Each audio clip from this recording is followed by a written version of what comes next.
Hello again, everyone. This is Jeff Reed, former writer for iFanboy, here to talk to you today about the Spectre, and more specifically, I want to talk about how the Spectre got the look that he has. For those unfamiliar, the Spectre debuted back in 1940 in the pages of More Fun Comics number 52. He was co-created by Jerry Siegel, who had co-created Superman the year before, and Bernard Bailey, who was the artist on these first stories.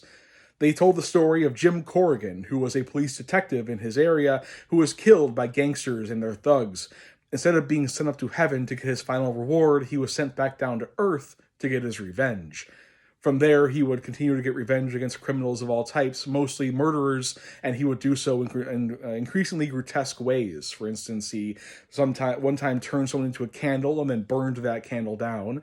In this early story, he actually stripped the flesh off of someone until they're nothing more than bones, which then collapsed onto the floor. It was kind of gross, but it was the wrath of God. He was a nigh invulnerable, omnipotent being.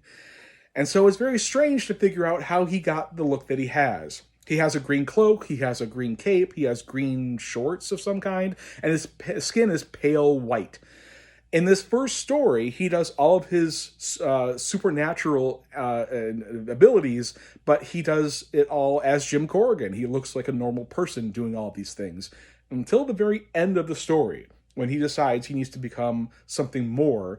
And then you see him sewing his own cloak and cape, and then donning it, and suddenly his skin turns white. They don't mention if he's wearing some sort of stage makeup to make this look possible, but they are showing him literally making his own cape and cloak. For a nigh omniscient being who is the wrath of God, it is an odd end to the story. By the time that summer rolled around, and when he was in the pages of All-Star Comics, for instance, that was gone. He just became the Spectre and left the body of Jim Corrigan and had this look about him, probably from supernatural reasons. They no longer mention the fact that if he got a tear in his cloak, he had to go and repair it himself with a little sewing kit that he kept in his pocket. That was never brought up again. But that first story, to see Jim Corrigan, undead detective, making his own cape and cloak, it's a fun one. Have a good day.